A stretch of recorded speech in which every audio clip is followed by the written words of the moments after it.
बात है जब मेरे शौहर आर्मी में थे और घर में मेरा कोई सहारा नहीं था, तो मेरे देवर का बेटा आसिफ़ को मेरे शौहर ने बोला, तुम अपनी चाची के साथ रहा करो। आसिफ़ ने भी मना नहीं किया। आसिफ़ की उम्र उस वक्त 17 साल के करीब थी। कद लंबा, खूबसूरत था। वो स्कूल जाता था और घर के भी सारे काम मुझे करके देता था। मैं भी बहुत खुश थी कि मेरा सहारा है। एक दिन इतवार का दिन था। आसिफ अपने कमरे में बैठा हुआ था। मैं समझी कि वो पढ़ रहा है, लेकिन मैं अंदर चली गई तो देखती रह गई। आसिफ अपने खान साहब को सरूर दे रहा था। मेरी जब नज़र पड़ी तो मैं हैरान रह गई कि दिल चाहने लगा कि अभी इसको अपने नाम कर दूं, लेकिन सोचा ऐसे तो आसिफ ही नखरे करेगा। मैंने आसिफ से कहा, हाँ आसिफ, ये क्या कर रहे थे? वो बोला, चाची जान कुछ नहीं, बस दिल चाह रहा था, सोचा खुद को ही आराम दे दूं। आपको पता है कि शादी को अभी काफ़ी देर है। मैंने कहा, आसिफ अपनी कुव्वत ज़ाय तो ना करो। फिर आसिफ बोले, चाची की और किसी को चाहिए तो मैं दे दूंगा। मैंने कहा, ज़रूरत तो मुझे भी है। आसिफ बोला, ये तो अच्छी बात है। फिर हाँ, मैंने कहा, अभी तो मुकम्मल हो गए या नहीं? आसिफ बोले, नहीं अभी देर है। मैंने कहा, मैं मदद करती हूँ। आसिफ बोले, आ जाओ। फिर मैंने आसिफ की मदद की। आसिफ ने भी काफ़ी अच्छा सरूर दिया। कुछ वक्त के बाद वो मुकम्मल हो गया। फिर इसके बाद मैं भी हो गई। आसिफ बोले, चाची ये अचानक हुआ, जब आपको मैच लगाना हो तो बताना, मैं तैयारी कर लूँगा। अगले दिन वो स्कूल चला गया, लेकिन मुझे याद आने लगी। आंखों के सामने वही मनाजिर आने लगे। फिर मैंने सब्र करना मुनासिब समझा कि आसिफ के साथ ही मैच लगा लूँगी। इसके बाद आसिफ स्कूल से वापसी आ गया। मैंने कहा, सुनाओ मैच लगाना है? पहले तो वो ऐसे नखरे करने लगा। फिर मैंने कहा, चल तेरी मर्ज़ी। फिर खुद बोला, मैं मजाक कर रहा था। फिर मैच लग गया। आज वो मेरे शौहर से भी अच्छा खेल रहा था। खान साहब ने भी हिम्मत की। मेरी रानी बहुत खुश हुई। हम काफ़ी वक्त तक मैच में लगे रहे। फिर मैं आउट हो गई, लेकिन आसिफ लगा रहा। फिर कुछ ही देर बाद वो भी आउट हो गया। मैंने कहा, आसिफ वैसे अब तक हमें ऐसे नहीं रहना चाहिए था, एक दूसरे को आराम फराहम करते। आसिफ ने कहा, चाची मैं तो आपके नाम का खुद को ही कई बार सरूर दे चुका हूँ, अब आपको वाज़ेह तो नहीं बोल सकता था। मैंने कहा, अब बस तुमने छुट्टी नहीं करनी। आसिफ ने कहा, चाची मैंने शादी भी करनी है। मैंने कहा, अच्छा खाओगे तो अच्छा रिस्पांस मिलेगा। फिर आसिफ ने कहा, चल सही है। फिर मैंने आसिफ को पैसे दिए कि जाओ अच्छे वाले ड्राई फ्रूट खाओ ताकि मैच में कोई रुकावट ना आए। फिर कुछ दिन हम रुक गए। फिर 3 दिन के बाद आसिफ से भी सब्र नहीं हो रहा था। वो हफ्ते का दिन भी था। हफ्ते वाले दिन स्कूल का होमवर्क नहीं होता था। इसके बाद आसिफ आया, बोला, चाची जान मैच लगाना है या मैं ऐसे ही खुद को सरूर दे दूं? ये सुनकर मेरा भी दिल चाह रहा था। मैंने कहा, तुम्हें मना तो नहीं कर सकती अब। इसके बाद हमने मैच शुरू कर दिया। कुछ दिन हो गए थे हमने मैच नहीं लगाया था। अब जब मैच का आगाज़ हुआ, खान साहब भी जागते हुए आ गए। हमने मैच लगा दिया। पहले तो हम खेलते रहे। कुछ देर के बाद मैं आउट हो गई। आसिफ ने बोला, मुझे कुछ देर है। मैंने कहा, तुम लगे रहो। आसिफ लगा रहा। कुछ टाइम के बाद वो भी मुकम्मल हो गया। मुझे बोला, चाची जान आज मैच के लिए ज़्यादा दिल चाह रहा था, इसलिए आपसे कहा। मैंने कहा, कोई बात नहीं। अगला दिन इतवार का था। हम इतवार वाले दिन बिरयानी बनाते थे। जब बिरयानी बन गई तो मैंने कहा, आसिफ एक मैच लगा लें, फिर ये तनावुल कर लेंगे। आसिफ ने कहा, सही है। फिर एक हमारा छोटा सा मैच शुरू हो गया। पहले तो हम खेलते रहे। अचानक चाची की कज़न रमशा आ गई। वो चाची की सहेली भी थी, क्योंकि गेट को कुंडी नहीं लगी थी। वो चली आई। जब देखा तो बोली, वाह सैमा, तुमने तो अपने लिए सब सहूलत रखी हुई है। मैंने कहा, क्या करें, ये भी तो ज़िंदगी की ज़रूरत है। वो बोली, बिल्कुल। मैंने कहा, अब कितने सालों से मैके बैठी हो, शूहर बहर हैं, कोई तरीका तो तुमने भी अख्तियार किया होगा। रमशा बोली, मैं आपकी तरह नहीं हूँ। मैंने कहा, अच्छा मैं तो यार ज़्यादा देर सब्र नहीं कर सकती, तुम बैठो मैं मैच पूरा कर लूँ, फिर बिरयानी खाते हैं। वो बोली, हाँ लगा लो। फिर हमने मैच का दोबारा से आगाज़ कर दिया। रमशा मैच का सामीन की तरह तजिज़िया कर रही थी। जब खान साहब का कमाल देखा तो बोली, यार मुझे भी शामिल करो। मैंने कहा, यार आप तो शरीफ हो? वो बोली, हाँ होंगी अपने घर, यहाँ तुम्हारी तरह खिलाड़ी हूँ। मैं मुकम्मल हो गई। इसके बाद वो मैच के लिए आमादा हो गई। आसिफ ने भी मना नहीं किया। फिर मैं उसका मैच देखती रही। वो अच्छा खेल रही थी, जैसे इस खेल की वो मेहर हो। जब वो मैच से फ्री हो गई तो हमने बिरयानी खाई। खाने के दौरान मैंने कहा, रमशा ऐसा तो हो ही नहीं सकता कि तुमने अभी तक मैच लगाया ना हो। तुम तो मुझसे भी अच्छा खेल रही थी। पहले तो वो मुझे ऐसे बातों में लगाती रही, फिर बोली, सच पूछो तो मेरा एक कज़न है, मुझसे काफ़ी बड़ा है। उसकी बीवी का इंतकाल हो चुका है। तो एक दिन हमने खैरात की थी। मैं उसको चावल देने चली गई। उसके बेटे डॉक्टर बन रहे हैं। घर में सिर्फ वही कज़न होते हैं। मैं चावल देने गई तो बेल बजाई तो वो बोली, आ जाएं। मैं गई तो वो खुद को राहत दे रहे थे। मैं चावल रख कर वापस आने लगी तो बोले, सुनो, क्या आप मेरी थोड़ी सी मदद कर लोगी? ये बात सुनकर मुझे अच्छा तो नहीं लगा, लेकिन मेरे कदम रुक गए। मैं वापस जाकर उसकी मदद करने लगी। फिर मुझे ऐसा लगा जैसे मुझे भी ज़रूरत हो। मैं भी उसकी मदद करने लगी। वो बोले, अगर आपको भी ज़रूरत है तो मैं मना नहीं करूँगा। फिर वही मैंने मैच लगा दिया। अब जब मुझे ज़्यादा ज़रूरत हो तो मैं वहीं चली जाती हूँ। हम एक दूसरे की मदद करते हैं। मैंने कहा, तुम तो बड़ी होशियार निकली हो। वो बोली, कम तो तुम भी नहीं हो। फिर हमने मिलकर बिरयानी खाई। मैंने कहा, अगर आज यहाँ रह लें, एक दो और मैच लगा लेंगे। वो बोली, नहीं, मैं जाती हूँ, फिर कभी अम्मी से इजाज़त लेकर आऊँगी। मैंने कहा, ठीक है। फिर वो आसिफ से बोली, शहज़ादे फिर मिलेंगे। आसिफ बोला, चलें, सही है। हमारी तो वैसे कोई नहीं सुनता, हर कोई खान साहब का दीवाना है। रमशा सुनकर ये मुस्कराने लगी। फिर वो चली गई। मैंने बर्तन धोए। इसके बाद आसिफ बोला, चाची एक और मैच खेल लेते हैं, फिर अगले इतवार वक्त मिलेगा। मैंने कहा, आ जाएं। फिर हमने एक टेस्ट मैच लगा दिया। इस मैच के दौरान आसिफ ने नए तजुर्बे किए, लेकिन मैंने मना नहीं किया। फिर हम साथ ही पूरे हो गए। अगले दिन स्कूल आसिफ चला गया, मैच नहीं हो पाया। इसके बाद 2 दिन वो मज़ीद स्कूल जाता रहा। जुमेरात को स्कूल की छुट्टियां मिल गईं। हम बहुत खुश हुए। फिर हमने इस खुशी में मैच का भी आगाज़ कर दिया। वैसे भी 3-4 दिन गुजर चुके थे। ये हमारा फेवरेट मैच था, क्योंकि हम सरूर की दुनिया में दाखिल हो गए थे। इसके बाद शाम को हमने गोश्त पकाया। गोश्त खाने के बाद दिल सबका करता है। हम एक दफ़ा फिर एक ख़ास औकात में दाखिल हो गए। फिर जब काम हो गया तो मैंने रमशा को फ़ोन किया कि आसिफ को स्कूल की छुट्टियां मिल गई हैं, आना है तो कुछ दिन के लिए यहाँ आ जाएं, कुछ यादगारें बना लेंगे। वो बोली, मैं अम्मी से पूछकर कल तक आपको इन्फॉर्म करती हूँ। फिर अगले दिन हम भी मैच की तैयारी कर ही रहे थे कि रमशा आ गई। फिर रमशा बोली, मुझे भी अपनी टीम में शामिल करो। फिर 3 लोगों की टीम बनाकर हमने एक मैच का आगाज़ कर ही दिया। अगर ये कहानी अच्छी लगी हो तो चैनल को सब्सक्राइब लाजमी कर दो। अगर कहानी का दूसरा पार्ट चाहिए तो कमेंट में वेरी नाइस लिखो। ये एक फंक्शनल कहानी है, इसमें तमाम किरदार फर्जी हैं।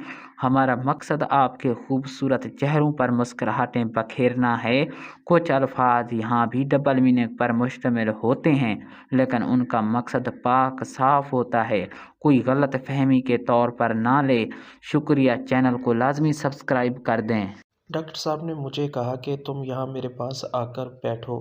और भी बहुत सारी लड़कियाँ थीं, क्योंकि हम नर्सिंग का कोर्स कर रही थी। मैं बहुत ही ज़्यादा खूबसूरत थी। डॉक्टर साहब ने जब मुझे अपने पास बैठने को कहा तो मैं बैठ गई। मैं कभी सोच भी नहीं सकती थी कि डॉक्टर साहब मेरे बारे में क्या सोचते हैं। डॉक्टर साहब ने अपने पाँव से जैसे ही मुझे छुआ, मुझे काफ़ी अजीब लगा। आगे टेबल पड़ा था, इसलिए किसी को कुछ नज़र नहीं आ रहा था, लेकिन मुझे तो महसूस हो रहा था। मैंने भी अब इसे इग्नोर किया। मैंने अपने पाँव को नहीं हटाया। मैं समझ चुकी थी कि डॉक्टर साहब क्या सोच रहे हैं। मैंने मज़ीद पाँव उनकी तरफ कर दिया, तो अब वो और भी ज़्यादा आसान तरीके से खेलने लगे, साथ कुछ बोल भी रहे थे। लेकिन मेरी तवज्जो तो सिर्फ़ और सिर्फ़ उनकी तरफ थी।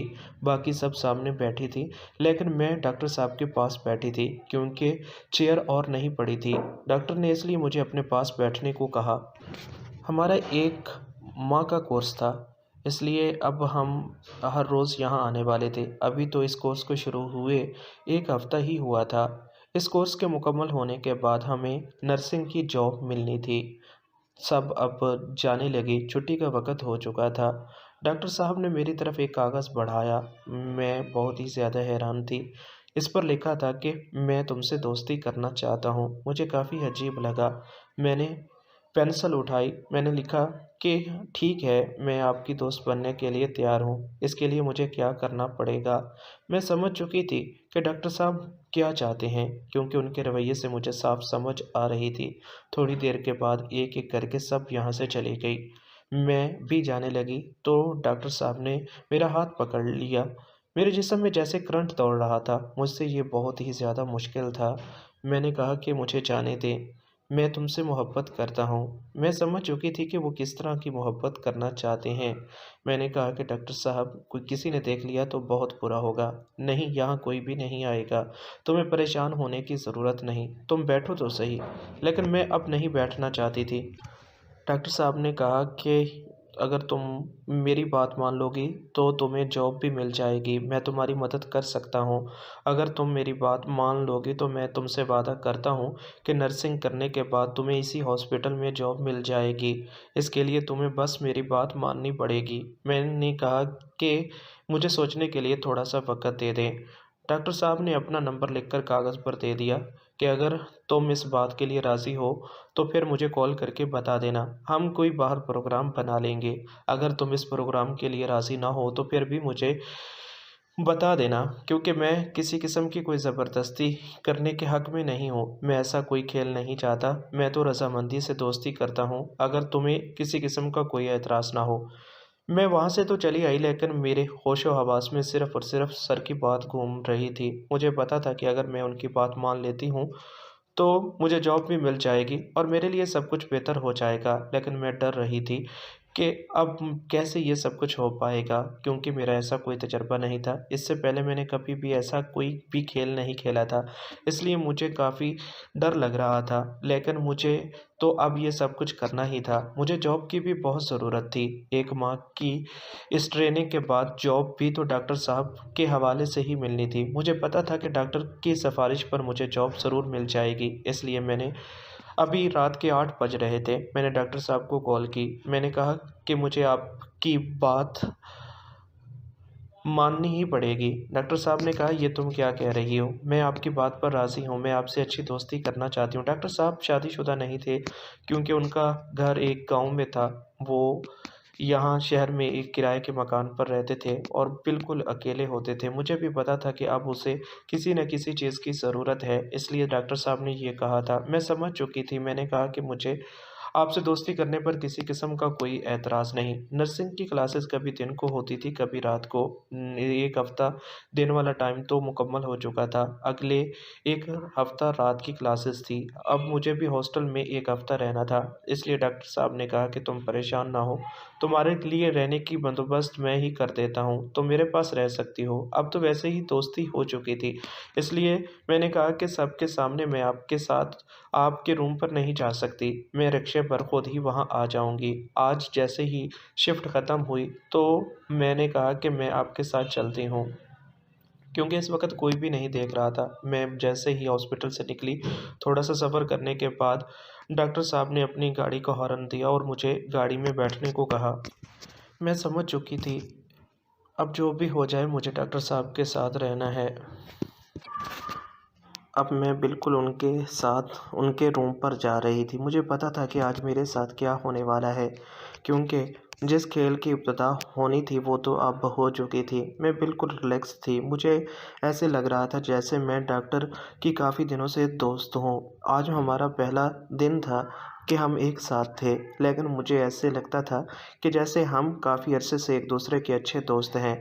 अब रूम पर पहुंच चुके थे। बाज़ार से सर ने खाना लिया और फिर हम पहुंच चुके थे। हमने खाना खाया और अब बिल्कुल रिलैक्स हो चुके थे। तुम्हें किसी किस्म की कोई परेशानी तो नहीं? मैंने कहा नहीं, मुझे किसी किस्म की कोई परेशानी नहीं। अब हम एक साथ थे। कुछ देर के बाद सर ने कहा कि क्या तुम मूवी देखोगी? मैंने कहा हाँ, मुझे मूवी बहुत अच्छी लगती है। क्योंकि सर के जो रूम था उसमें ही एक एलसीडी लगी हुई थी, वो बहुत बड़ी एलसीडी थी और उस पर जब उन्होंने मूवी लगाई तो वो काफ़ी अजीब मूवी थी। मैंने कहा कि ये हाँ, हमने यही सब कुछ तो देखना है। मैंने कहा कि ठीक है, मैंने ऐसा कभी भी नहीं देखा। नहीं, परेशान ना हो, मैं तुम्हें परेशान नहीं करना चाहता। मैं तुम्हारे साथ हूँ ना, तुम्हें किसी भी बात पर परेशान नहीं होना चाहिए। थोड़ी देर बाद जैसे-जैसे सीन वहाँ आ रहे थे, सर भी अब काफ़ी हद तक खेलने के लिए तैयार हो चुके थे। मुझे उन्होंने कहा कि खेलो। सर अब बिल्कुल बैठे थे और मुझे अपने पाँव के पास बैठने को कहा, क्योंकि एलसीडी पर पहले ही मैं ऐसा कुछ देख चुकी थी। सर ने मुझे कहा कि क्या तुम्हें खेलने में किसी किस्म की कोई प्रॉब्लम तो नहीं? मैंने कहा नहीं, मुझे किसी किस्म की कोई प्रॉब्लम नहीं। फिर उसके बाद मैंने खेलना शुरू कर दिया। सर को मैं देख रही थी कि वो भी इस खेल को काफ़ी अच्छी तरह पसंद कर रहे हैं। मैं जैसे-जैसे खेल रही थी, वो भी साथ-साथ इस खेल को काफ़ी एन्जॉय कर रहे थे। साथ फ़िल्म चल रही थी, फ़िल्म की थोड़ी बहुत आवाज़ भी आ रही थी, क्योंकि ये रूम ऐसी जगह पर था जहाँ से आवाज़ बाहर जाना मुमकिन नहीं थी। इसलिए हम आसानी से ये खेल भी खेल रहे थे और फ़िल्म भी देख रहे थे। कुछ देर के बाद उन्होंने मुझे एक अच्छी-सी पोज़ीशन बनाने को कहा।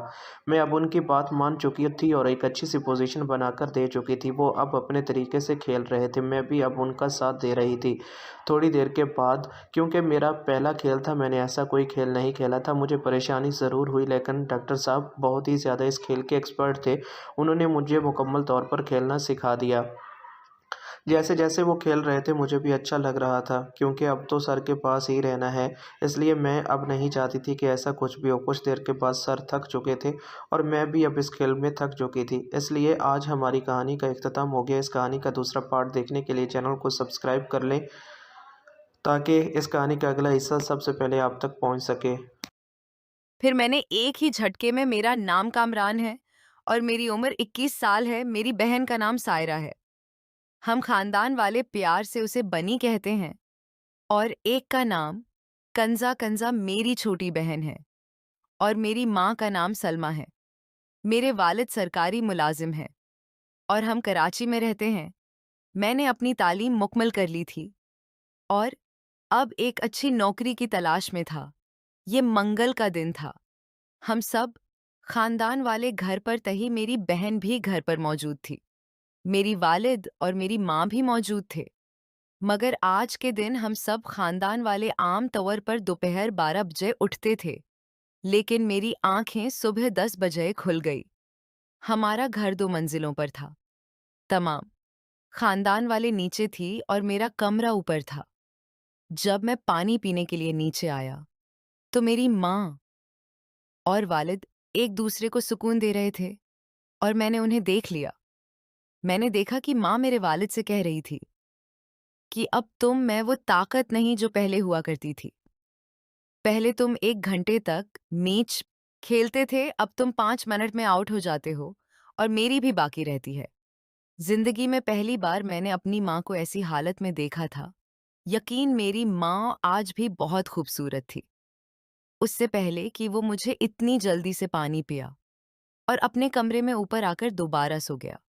अब दोपहर के 2 बजे मेरी माँ ने कहा कि कामरान, आज इतनी देर तक क्यों सो रहे हो? मैंने अपनी माँ से कहा, माँ मुझे नहीं पता था, मेरी तबीयत ठीक नहीं है। माँ ने कहा, जल्दी उठो, नहाओ और तब तक मैं तुम्हारे लिए नाश्ता तैयार करती हूँ। मैंने कहा कि मना से जाओ, मैं नहीं कराता हूँ। मैं दोबारा सो गया।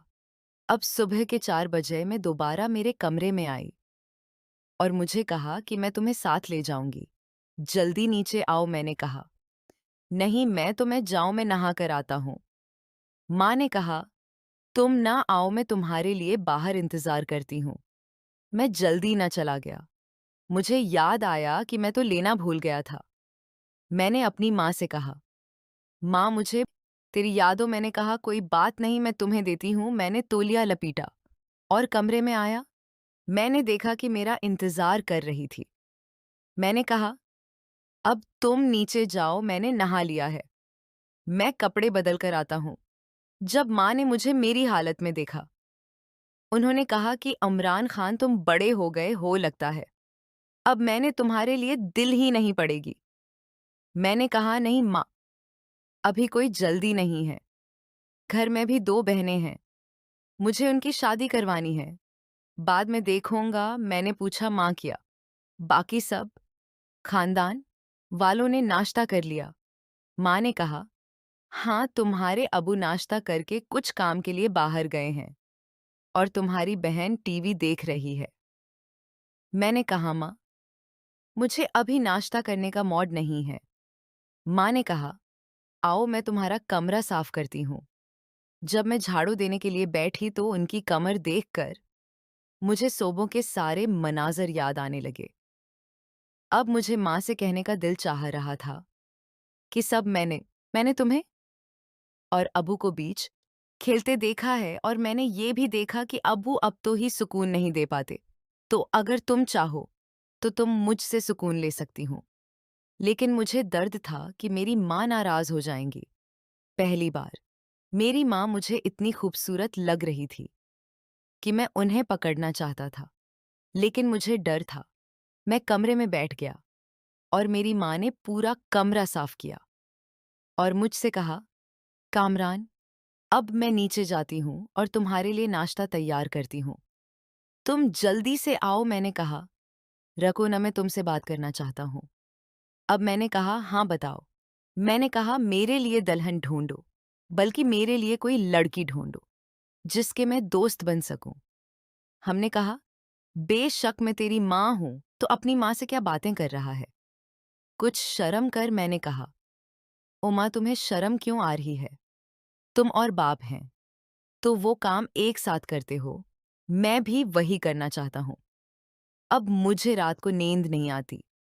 अम्मा ने कहा, अपनी बाप के आने दो, मैं तुम्हारे बाप को बताऊंगी कि तुम्हारा बेटा अब क्या हो गया है और मुझसे लड़की ढूंढने को कह रहा है। अब मैं गिर गया। मैंने कहा, नहीं नहीं, मैंने तो बस तुमसे मजाक कर रहा था, ऐसी कोई बात नहीं है। अब मैं अपना ऐसी करूंगा और फिर शादी करूंगा। तुम मेरे लिए अच्छी दुल्हन ढूंढना। मेरी मिमी अब नीचे चली गई और मैदा रहा था और पछता रहा था कि मैंने आज मम्मी से क्या कह दिया। मैंने दिल में फैसला कर लिया था कि अब मैं अपनी उम्मी के साथ वही काम करूंगा जो मेरे अबा करते थे। मैं नीचे आया, मेरी छोटी बहन कंजा और मेरी बड़ी बहन साजदा, जिसे मैं प्यार बनी कहता था, दोनों एक हिंदुस्तानी फिल्म देख रही थी। उसने मुझसे कहा, भाई आज तुमने पूरा आतिबार खराब कर दिया। हम सुबह से तुम्हारा इंतजार कर रहे थे कि तुम कब नीचे आओगे और हम तुमसे फिल्म के लिए कहेंगे, लेकिन तुम अब जाकर आ रहे हो शाम को। मैंने कहा, कोई बात नहीं बनी, तुम मोबाइल पर देख लो, आजकल तो जदीद दौर है, सब कुछ मोबाइल पर आता है। मैंने कहा, नहीं भाई, टीवी पर फिल्म देखने का मजा कुछ और है। आज मैंने अपनी बड़ी बहन को देखा, वो भी बड़ी हो गई थी, उसका अंदाज भी जबरदस्त था। मैंने पहले कभी अपनी बहन को इस तरह नहीं देखा था। अब मैंने फैसला कर लिया था कि पहले मैं अपनी माँ के साथ वो सब कुछ करूंगा, फिर अपनी बड़ी बहन के साथ, और फिर अपनी छोटी बहन के साथ मुझे सुकून देगा। मेरी माँ मेरे लिए नाश्ता लेकर आई और मुझसे कहा, कामरान, जल्दी नाश्ता करवा और फिर बाजार जाकर रात के खाने के लिए सामान ले आओ। मैंने कहा, ठीक है माँ। अब मैं सोच रहा था कि माँ को इस काम के लिए कैसे राजी करो, क्योंकि मेरी माँ इतनी जवान और खूबसूरत थी कि किसी का भी दिल उनकी तरफ सकता था। बहुत सोचने के बाद मेरे दिमाग में एक ख्याल आया। मैंने सोचा कि क्यों ना मैं एक कैमरा खरीदूं और उसे माँ और अबा के कमरे में आओ। फिर मैं वो सारे मनाजर देखूंगा जो माँ और अबा रात को करते हैं। मेरे दिल ने कहा कि ये ख्याल ठीक है। मुझे बाजार सब्जियां खरीदने जाना था, लेकिन उससे पहले मैं एक कीमरा शॉप पर गया। मैंने उससे कहा कि एक छोटा सा कीमरा होना चाहिए, जो नजर ना आए, बस उसे कमरे में लगाएं। उसने कहा कि ये तो नहीं है, लेकिन मैं तुम्हारे लिए ले आऊंगा। कल या परसों आकर ले जाना। मैंने उसे एडवांस पैसे दिए और कीमरा लेने का बंदोबस्त किया और फिर घर चला गया। शाम को वापस आया, मेरी माँ ने बहाना बनाया और सब खानदान वालों ने मिलकर एक फिल्म देखी। अब रात हो रही थी, मेरी बहन अपने कमरे में चली गई। मेरी माँ और बाप भी अपने कमरे में चले गए, लेकिन मुझे नींद नहीं आ रही थी। मैं बार-बार वही मनाज़र याद कर रहा था। मैं भी अपने कमरे में आया और खुद को सुकून देने के लिए मोबाइल एक्स फ़िल्म चलाएँ और खुद को सुकून देने लगा और अपनी माँ को भी याद करने लगा कि कब वो दिन आएगा जब मैं अपनी माँ के साथ ये सब करूँगा। अब मैं सोने की तैयारी करने लगा, लेकिन मुझे नींद नहीं आ रही थी। मैं दोबारा पानी पीने के लिए नीचे गया और फिर मैंने देखा कि माँ और अब एक दूसरे के साथ मसरूफ थे। मैं उन्हें उसे देख रहा था। मैंने देखा कि माँ ये सब काम बड़े जोश से कर रही थी, लेकिन अब आप बहुत कमजोर लग रहे थे और फिर अब आप 5 मिनट में आउट हो गए। लेकिन मैं ने ताका, माँ की बेचैनी अब बढ़ रही थी। माँ ने बनाया और सो गई। फिर मैं दोबारा अपने कमरे में अभर आया। अगली सुबह मैं जल्दी उठा और नीचे आया। जब मैं आया तो मेरी बहनें सो रही थी और मेरी माँ नाश्ता बना रही थी। मैंने आबा के बारे में पूछा तो मेरी माँ ने कहा कि वो काम के लिए चले गए हैं। मैंने माँ से कहा, माँ मैं से कुछ बात करना चाहता हूँ, लेकिन तुम वादा करो कि तुम मुझे डांटोगी नहीं। माँ ने कहा, क्या हुआ? कामरान बताओ। कोई बात नहीं। लेकिन फिर अचानक मुझे ख्याल आया कि ये इस बारे में बात करने का सही वक्त नहीं है और मैंने मौज़ूआ बदल दिया।